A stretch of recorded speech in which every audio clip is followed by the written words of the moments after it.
Hello everyone, कैसे हैं आप सब। होपिंग दैट आप सब बहुत बहुत अच्छे होंगे। बच्चों, कैसा लग रहा है आपको ये क्विक +4 मार्क्स का सीरीज। भाई प्लेलिस्ट आप सभी के लिए मैंने बना दी है, ठीक है। तो प्लेलिस्ट को पूरा फॉलो करना है, क्योंकि आप जानते हो इस पर्टिकुलर प्लेलिस्ट की हेल्प से आपके काफी सारे सवाल केमिस्ट्री में सही होने वाले हैं जेईई मेन में, है ना। बस इसके साथ साथ पूरा इन्वॉल्व रहना है, यानी ये नहीं कि सिर्फ इसको मूवी की तरह देखते रहे, काम नहीं चलेगा, ठीक है। आपको खुद को इसके साथ कोई सवाल दिया है तो वो सॉल्व करना है, कोई पॉइंट बता रहे हैं तो उसको दिमाग में पूरा एब्जॉर्ब करना है, की पॉइंट्स को नोट करना है, पूरा इन्वॉल्व होना है, ठीक है। तो आगे बढ़े भाई फुल जोश में। पहले खुद के लिए लाइक करो, क्योंकि तुम पूरे वीडियो को ढंग से पूरे इन्वॉल्वमेंट के साथ पढ़ने वाले हो, करने वाले हो। तैयार हो? एनिलीन की बात कर रहे हैं आज। भाई मैंने बोला था आपको कि एनिलीन आने वाला है। अब एनिलीन आने वाला है तो एनिलीन के अंदर नॉर्मली एनिलीन और फिनॉल से एक क्वेश्चन आता है। तो एनिलीन और फिनॉल में अगर हम देखें, सबसे पहले थोड़ा पीवाईक्यू का एनालिसिस कर लेते हैं कि किस तरह के क्वेश्चन आ जाते हैं। कई बार बहुत सिंपल क्वेश्चन भी आ जाते हैं। ये सॉर्ट ऑफ अमीनो बेंजीन और एनिलीन का डिफरेंस की बात हो रही है।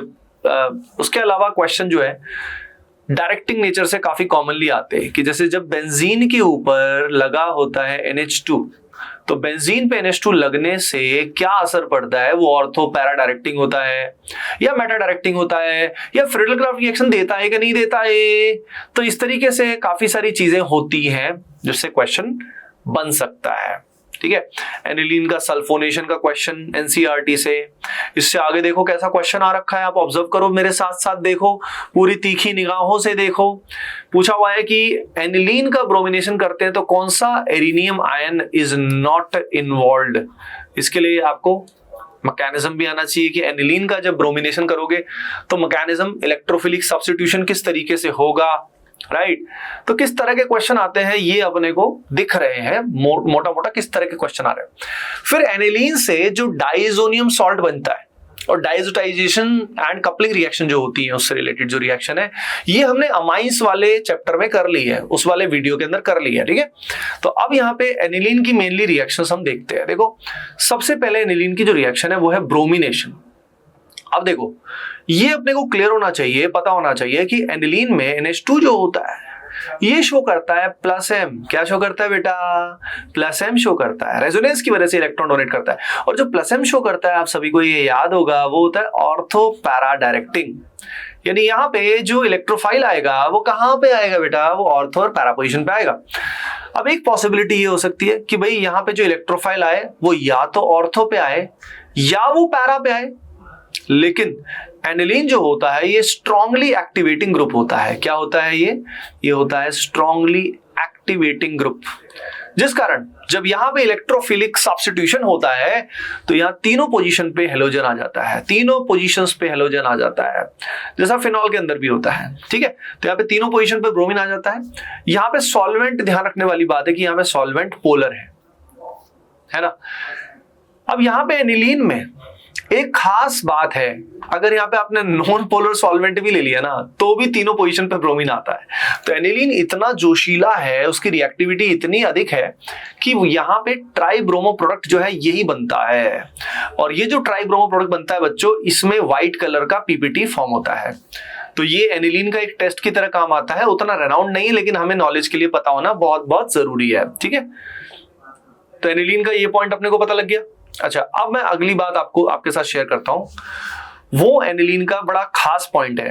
वो एनिलीन का ये पॉइंट है कि भाई एनिलीन जो होता है बेटा, ये हमारा फ्रिडल क्राफ्ट रिएक्शन नहीं करता है। फ्रिडल क्राफ्ट याद है ना तुम्हें भाई? यहां पे अगर फॉर एग्जांपल हम ले लेते हैं एल्काइल हैलाइड और साथ में AlCl3 ले लेते हैं, या हम एसाइल हैलाइड ले लेते हैं, एसिटाइल क्लोराइड ले लेते हैं और साथ में हम AlCl3 ले लेते हैं, तो क्या होता है? Reaction will not take place. क्योंकि द रीजन इज, अब दिमाग में आता है कि ये इतना जोशीला है फिर भी रिएक्शन कैसा नहीं हुई या? तो उसका रीजन है कि इसका जोश कहीं और निकल गया। इसका जोश जो है वो कहाँ निकल गया? ये NH2 जो है ये AlCl3 पे हमला करता है, और AlCl3 जो है ये लुईस एसिड है। एल्यूमिनियम पे डेल्टा प्लस है, प्लस एल्यूमिनियम पे खाली वेकेंट ऑर्बिटल भी है। तो ये दोनों आपस में कंबाइन करते हैं और रिएक्शन तो होती है, लेकिन जिस रिएक्शन को हम कराना चाह रहे हैं वो नहीं होती, मतलब इलेक्ट्रोफिलिक सब्स्टिट्यूशन नहीं होती। ये एनिलीनियम आयन बन जाता है। एन पे पॉजिटिव चार्ज, ध्यान रखिए सभी के सभी बच्चों, एन पे अगर पॉजिटिव चार्ज है तो ये हाईली इलेक्ट्रॉन विड्रॉइंग ग्रुप है, ये बहुत ज्यादा सॉलिड इलेक्ट्रॉन विड्रॉइंग ग्रुप होता है, जिस कारण रिंग जो होती है वो क्या हो जाती है, रिंग हो जाती है भैया डीएक्टिवेट। क्या हो जाती है, डीएक्टिवेट। तो फ्रिडल क्राफ्ट रिएक्शन नहीं होती। तो ये अपने को टिप्स पे आना बहुत बहुत जरूरी है। अच्छा मान लीजिए अगली इंपॉर्टेंट बात ये है एनिलीन का प्रोटेक्शन। प्रोटेक्शन के बहुत सारे मतलब होते हैं, बचाव, लेकिन यहां बचाव किस चीज से? तो देखो पहले अगर एनिलीन की रिएक्टिविटी को हमें थोड़ा कंट्रोल करना है, एनिलीन के जोश को कंट्रोल करना है, तो यहां पे हम असाइलेशन करते हैं। असाइलेशन का मतलब क्या है? ये असाइल ग्रुप जो आपको दिखाई दे रहा है C डबल बॉन्ड और CH3, ये हम लगाते हैं NH2 के साथ रिएक्शन करके। तो यहां पे हमारे सामने लिया जाता है नॉर्मली एसिटिक एनहाइड्राइड, जिसके साथ रिएक्शन करके ये जो एनिलीन है ये कन्वर्ट हो जाता है एसिड एनिलाइड में। इसका नाम भी भाई टिप्स पे सभी रख लेना, इसका नाम होता है एसिड एनिलाइड। अब क्या होता है इसमें, एन का लोन पेयर जो होता है ये C डबल बॉन्डों के साथ रेजोनेंस करने की वजह से रिएक्टिविटी थोड़ी कंट्रोल्ड हो जाती है इसकी, है ना। इसका फायदा क्या है कि अगर मुझे एक ही ब्रोमीन लगाना है, मान लो एक ही लगाना है, मुझे 3-3 जगह ब्रोमीन नहीं चाहिए, एक ही जगह पे रिएक्शन चाहिए, तो हम क्या करेंगे, हम प्रोटेक्शन करेंगे और फिर रिएक्शन करेंगे। तो ये बहुत कॉमन फंडा होता है जिसका आगे अब यूज होने वाला है। जैसे एनिलीन का ये रिएक्शन बड़ा ही इंपॉर्टेंट है, जो एनिलीन का नाइट्रेशन है। अगेन ये एनसीईआरटी बेस्ड रिएक्शन है डायरेक्टली। यहां पे एनिलीन का रिएक्शन करते हैं तो एनिलीन में पैरा पोजीशन पे NO2 आता है, 51% आता है। ऑर्थो पे बहुत ही कम परसेंट आता है। खास बात ये है कि इसमें मेटा प्रोडक्ट बड़ा हाई होता है। माय गॉड, इतना हाई, 47% मेटा। तो ये 47% कैसे बन गया भाई? क्योंकि NH2 तो ऑर्थो पैरा डायरेक्टिंग होता है, तो कैसे मेटा कैसे बना? तो उसका रीजन ये है, सामने देखो, सामने एसिड लिया हुआ है और एसिड की प्रेजेंस में एनिलीन का कुछ पर्टिकुलर परसेंटेज जो होता है बच्चों, वो कन्वर्ट हो जाता है NH3+ यानी एनिलीनियम आयन में, है ना। H+ एक्सेप्ट कर लेता, आप जानते हो एनिलीन एक अच्छा बेस है। तो एनिलीनियम आयन की वजह से यहाँ पे मेटा पोजीशन पे NO2 आता है और फिर फाइनली एनिलीनियम आयन का H+ रिमूव भी हो जाता है। तो मेटा पोजीशन पे क्यों इतना हाई बनता है ये आपको सभी को समझ में आ गया होगा और ये याद रखना ढंग से, लॉजिक भी बता दिया है तुम्हें। लेकिन यहीं पे देखो, अगर मुझे एक ही पोजीशन पे पैरा पोजीशन पे NO2 लगाना है और मेजर बनाना है, मान लो how to make this product as major. भाई पैरा तो यहाँ बहुत ही कम है, माइनर, नेग्लिजिबल। मुझे पैरा मेजर बनाना है और मुझे मेटा वेटा नहीं चाहिए, मुझे मेटा पसंद नहीं है, ठीक है, मुझे मेटा बिल्कुल पसंद नहीं है, ठीक है। यहाँ फेसबुक की बात नहीं हो रही है।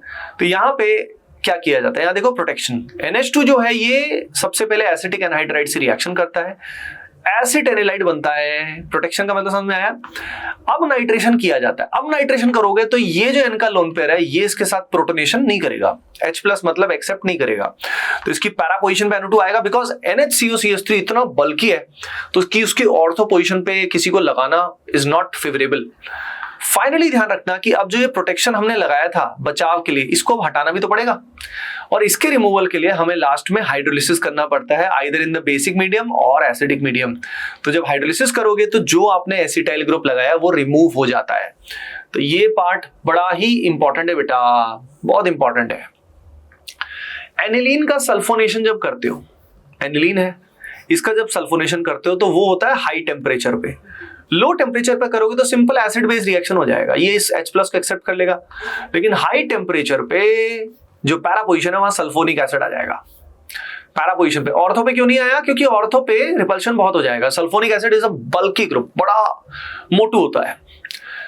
इसी में एक चीज ध्यान रखनी है, सल्फोनिक एसिड का H जो है वो एसिडिक है और NH2 का N जो है वो बेसिक है और ये अपनी आदत से मजबूर है बेचारे। तो ये जो NH2 है ये इसको इसके H+ को एक्सेप्ट कर लेता है, जिससे यहाँ पे एक पर्टिकुलर इस तरह का आयन बनता है जिसमें जितना पॉजिटिव चार्ज है उतना ही नेगेटिव चार्ज है।